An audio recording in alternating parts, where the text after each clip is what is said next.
Hey guys, and welcome to Wrestling Days, yeah. So this is an NXT review for the 9th of March, and a really special episode, mainly because it contained only one match, and that was the 2 out of 3 falls Sami Zayn against Samoa Joe match. We'll come on to that in a second. So first out was William Regal, and he announced that it would be Austin Aries against Baron Corbin at TakeOver Dallas. Really into this. It would be fantastic to see Aries in the NXT ring. And kind of the story's set. It'll be interesting to see why Corbin did what he did. I'm guessing it's going to be because he wants to send a message to Regal, wants to disrupt the debut of the big new name, and I should imagine they'll just play that out a little bit more. But it'd be good to hear from Corbin.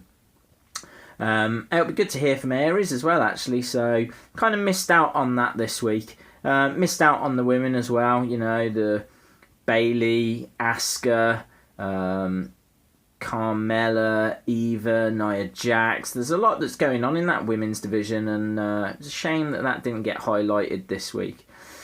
But what was highlighted was Sami Zayn, Samoa Joe. Now, I've got a bit of a problem with this match.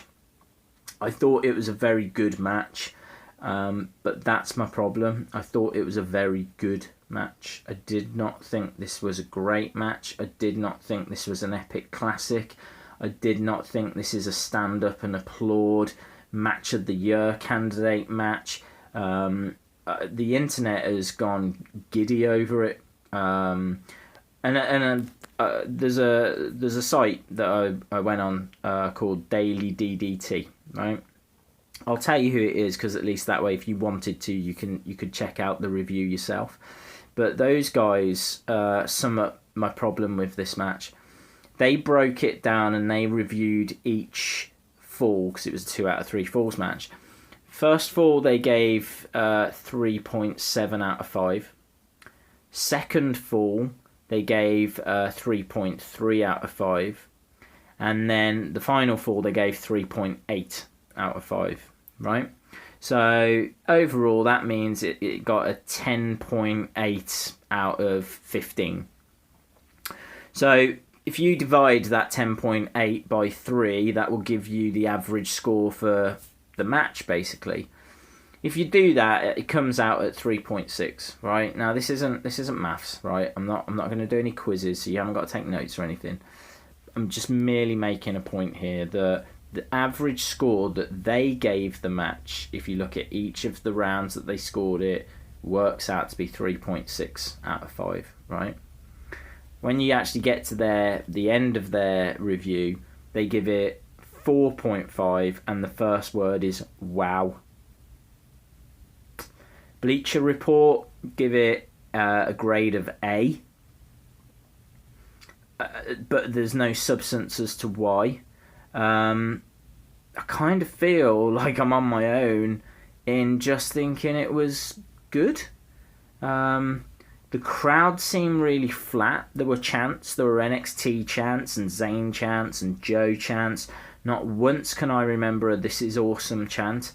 The crowd weren't... this was the first taping at Full Sail. Now, granted, it might not have been the first match on the night. They could be showing us, could be showing it us in different order, which they've done before. But it was flat. The crowd were flat, and maybe the mics were turned down, or I don't know. Perhaps they didn't want it to distract from the action, or I don't know. But it definitely took away from the match. The crowd just didn't seem as into it as what you would hope. Now, I don't want to be too down on it, because I think that it's innovation. This was... If you think there are 50 NXTs in a year, 50 episodes, and they have just given one of those episodes over to just 2 guys. I say 50 because they tend to do a couple of best of episodes around Christmas time. So actual original content tends to be about 50 episodes. So the fact that they gave one whole episode of those 50 to Zayn and Samoa Joe should be applauded. The other thing that should be applauded is the fact that this went for 40 plus minutes. I'm fairly confident that is roughly the same amount of wrestling you would get on Raw in over 3 hours. If you think of all the ad breaks, the promos, the backstage segments, the various entrances, all of that kind of stuff, actual in-ring wrestling, I reckon you probably get about 45 minutes or so. Well, this match went over 40 minutes, and this, NXT is an hour-long broadcast. So that's the other thing that should be applauded. Zayn and Joe should be applauded. Please do not think that me saying this was a good, not great match is any reflection on those guys. Absolutely love those guys to pieces. Think they're absolutely brilliant. Zayn will be fantastic on the main roster, and Joe is not far behind.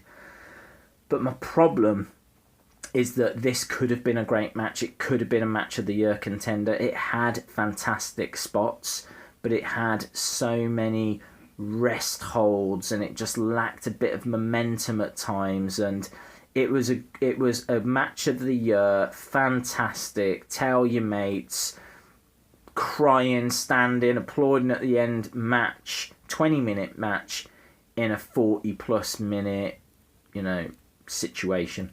And it's just such a shame that it was watered down. It got watered down because of this 2 out of 3 fall stipulation. No one, even as giddy as the internet has been, is calling this a match of the year contender. And if you're going to give a whole broadcast over to a match, it really needs to be in that bracket. Otherwise, why do it? So let's just quickly break it down. First of all, there was a fantastic enziguri from Joe in the corner. I thought he'd kicked bloody Zayn's head off. There was a failed blue thunderbolt from Sami Zayn. Lots of near falls. It's quite a lengthy first fall. Joe picked it up in the end with a muscle buster. He actually connected. He'd attempted it before and had failed it. But as I said, this was quite lengthy. It had quite a few rest holds. As I said, Daily DDT gave it 3.7. I'd kind of go with that out of 5. I think that's fair. Second fall, there was a fantastic suplex from Sami onto Joe. The only problem was that he didn't get much hype behind it or much power behind it. He really was telling a story that he was pretty beat up. So when he actually picks him up and does it, it's a great moment, but it wasn't executed fantastically or perfectly, and the crowd just didn't really react to it that much. But it was of note because there were some great stories being told in this match as well. Zayn flipped off the top rope and went onto Joe on the outside, which is a really good spot. Few NXT chants, and the Kakina clutch was applied by Sami on Joe, and Joe tapped out, and then there was some "you tapped out" chants.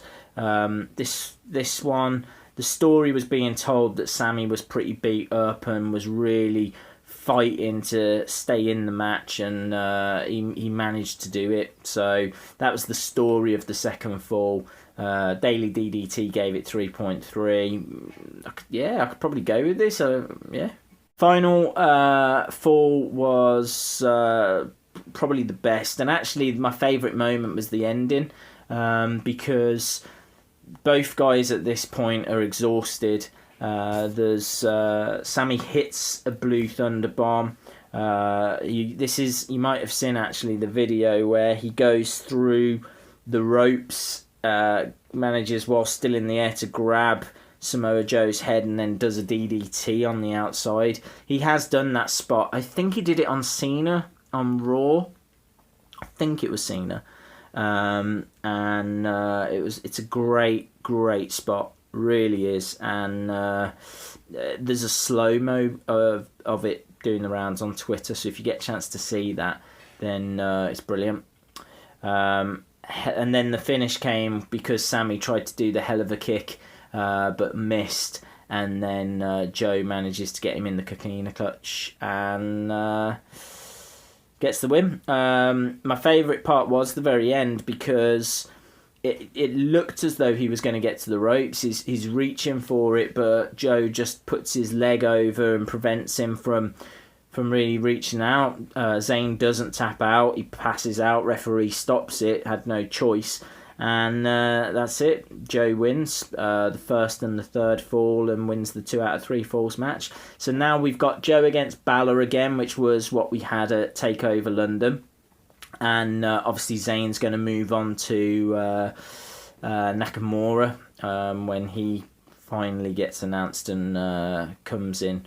So yeah, you know, it's going to shape up to be a really good card. That's if you think Zayn, Nakamura, Austin Aries, Baron Corbin, Samoa Joe against Finn Balor, and then maybe we'll get the Asuka Bayley match as well. So yeah, TakeOver Dallas is starting to look pretty tasty. The only other thing was there's a tag team that I've read today that are coming to NXT soon. I honestly can't remember who they are. I will put it in the edit, so it should be there now. Bing!